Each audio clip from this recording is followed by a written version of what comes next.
دن کم ہوتا ہے اس کو کچھ پتہ نہیں، اس کو رات بھی ایسی لگتی ہے، دن بھی ایسا ہی لگتا ہے۔ جس کے ہاتھ نہیں ہے اس سے ہاتھ کی قیمت کو پوچھ لیا جائے، جس کو پانی نہیں ملتا اس کو پانی کی قیمت کو پوچھ لیا جائے۔ حضرات گرامی، اسی راجستھان کی سرزمین پر جب بارش نہیں ہوا کرتی تھی تو ہماری ماں اور بہنوں سے پوچھو، جو ہماری ماں اور بہنیں جو پہلے کی ہیں، جو بزرگ ہیں، جو ڈوکری ہیں، ان سے پوچھ لیا جائے امی جان تم پانی لاتی تھی تو کہاں سے لاتی تھی؟ وہ عرض کرتی ہیں بیٹا میں پانی تو لایا کرتی تھی، تیرے لیے پینے کے لیے لایا کرتی تھی، تجھے نہانے کے لیے پانی لایا کرتی تھی۔ اپنے سر پر ایک نہیں دو نہیں بلکہ تین مٹکیاں رکھ کر فلاں جاگیردار کے کنویں سے پانی کھینچ کر لایا کر تجھے پلایا کرتی تھی۔ آج کا وہ دور ختم ہو چکا ہے، لیکن پانی کی قیمت ان سے پوچھی جائے کہ پہلے کتنی قیمت تھی۔ آج کا تو دور یہ ہے کہ بٹن دبا دیا جاتا ہے، پانی نکل آتا ہے۔ اللہ اکبر۔ حضرات گرامی، جب تم دنیا کی سرزمین پر رہنے کے بعد اپنی ضرورتوں کو پورا کرنے کے لیے اس نولیا کی سرزمین پر نہیں، تم دودو چلے جاتے ہو، دودو میں پورا نہیں ہوتا تو جے پور چلے جاتے ہو اپنی ضرورت کو پورا کرنے کے لیے، اپنے مکان کو بنانے کے لیے۔ کیا تم نے آخرت کی تیاری کی ہے؟ کیا تم نے آخرت کی تیاری کیا ہے؟ جب تم قبر کے اندر رکھے جاؤ گے، یاد کرو اس منظر کو، ایک خاتون نابینا ہے، ہاتھ میں کٹورا لیے ہوئے ہے، آنکھوں سے نابینائی چلی جاتی ہے، تیل لے کر اس کٹورے میں دکان سے گھر کی طرف چلتی ہے، اور چلنے کے بعد میں وہی خاتون کے ٹھوکر لگ جاتی ہے، وہی ڈوکری زمین پر گر جاتی ہے، ہاتھ میں سے کٹورا جو تیل کا کٹورا تھا وہ زمین پر گر جاتا ہے، اور گرنے کے بعد میں وہ خاتون دیکھتی ہے کہ تیل کے لیے میرے پاس پیسے نہیں ہیں۔ وہ حضرت عمر رضی اللہ تعالیٰ عنہ کے پاس جاتی ہے اور عرض کرتی ہے اے امیر المومنین، اے وقت کے بادشاہ، میری غریبی کا عالم یہ ہے کہ میں دکان سے تیل لے کر آ رہی تھی، میرے پیروں میں چپل نہیں ہے اور میرے پاس اور رقم نہیں ہے جو میں تیل لا سکوں۔ حضرات گرامی، کہ میرا تیل واپس کرایا جائے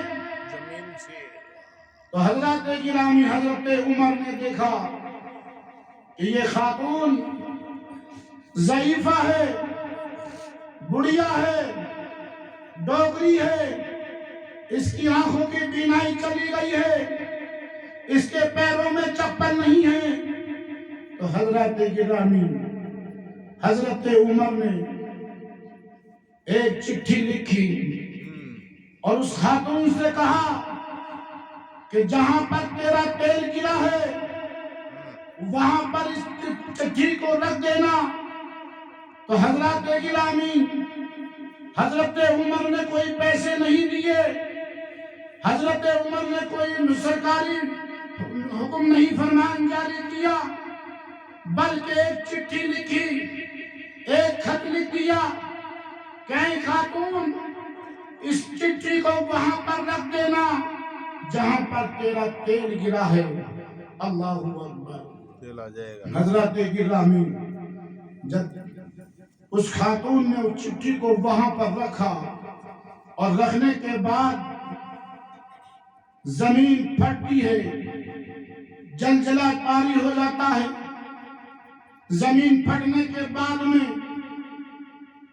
تیل ابلنا شروع ہو جاتا ہے، تو وہ خاتون اپنا تیل لے کر حضرت عمر کی بارگاہ میں جاتی ہے اور حضرت عمر سے عرض کرتی ہے حضرت عمر، آپ نے اس چٹھی کے اندر ایسا کون سا الفاظ لکھا کہ جس کی وجہ سے زمین نے اپنے سینے کو چیر دیا، اور میرا تیل واپس کر دیا تو حضرات گیلانی حضرت عمر ارشاد فرماتے ہیں اے خاتون اے ضعیفہ میں نے اس چٹھی کے اندر کچھ نہیں لکھا تھا میں نے یہ لکھا تھا اے زمین اس خاتون کا تیل یا تو واپس کر دے نہ تو تیرا سینہ چیر کر بے نمازی کو دفن کر دوں گا حضرات گرامی اس زمین نے دیکھا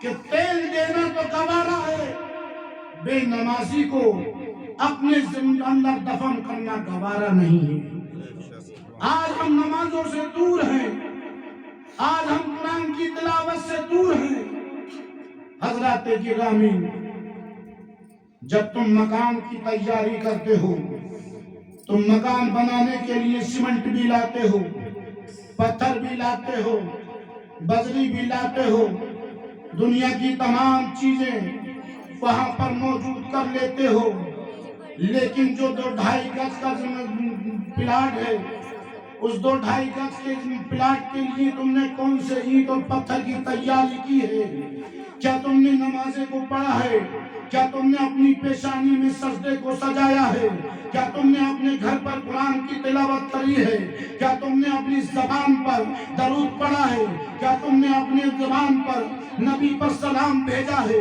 یاد کرو جب تم اس چیز سے تمہارا سینہ خالی ہوگا جب تم قبر کے اندر رکھے جاؤ گے تو قبر کے اندر رکھنے کے بعد میں جب تمہارے قریبی رشتہ دار تمہارا بیٹا تمہارا بھائی تمہارا شوہر تمہارا سسر تمہیں زمین قبر کے اندر رکھنے کے بعد میں تختہ لگا دیا جائے گا اس کے اوپر مٹی ڈال دی جائے گی منہا خلقناکم وفیہا نعیدکم ومنہا نخرجکم تارۃ اخری یہ دعا پڑھ کر مٹی دے کر فاتحہ پڑھ کر جب یہی ہمارا بیٹا اپنے گھر کی طرف روانہ ہوتا ہے وہ میت قبر کے اندر موجود ہے 2.5 کوئنٹل کی مٹی کے نیچے دفن ہے لیکن تمہارے چپل کی آواز سنتا ہے تمہارے جانے کی واپس جوتے اور چپل کی آواز سنتا ہے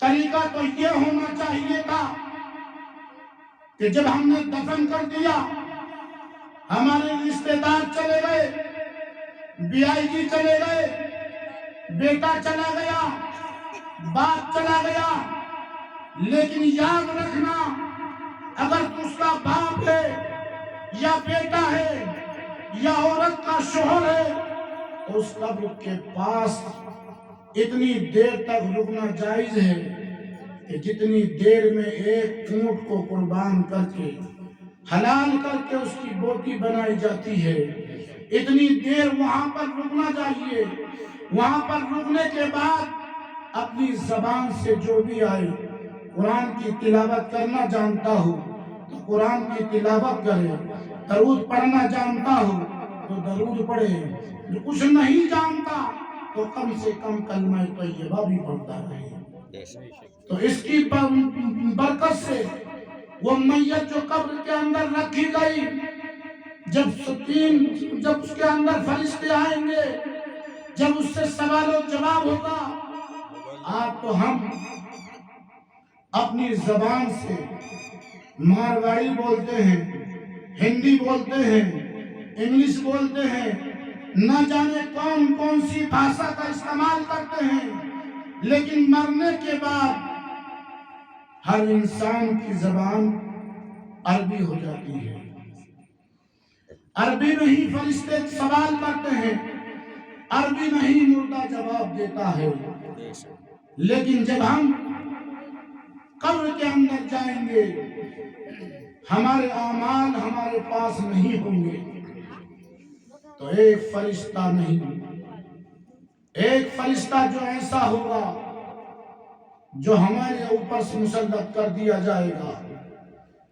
اگر ہمارے اعمال اچھے ہوں گے تو جنت کی کھڑکی کھول دی جائے گی ہمارے اعمال برے ہوں گے ہم نے نماز فجر پڑھی ہوگی تو بخشش کا فرمانا مل جائے گا اگر ہم نے فجر کی نماز نہیں پڑھی تو ایک فرشتہ ایک سانپ کی شکل کے اندر وہ سانپ ہمیں اپنی فنکار سے جب ہمارے اوپر فنکار سے مارے گا تو ہم اس 2.5 کنٹل کی مٹی کے نیچے جو ہم دبے ہوئے ہیں تو ہم 70 گز اور زمین میں دھس جائیں گے اس کی ایک فنکار سے. اللہ اکبر.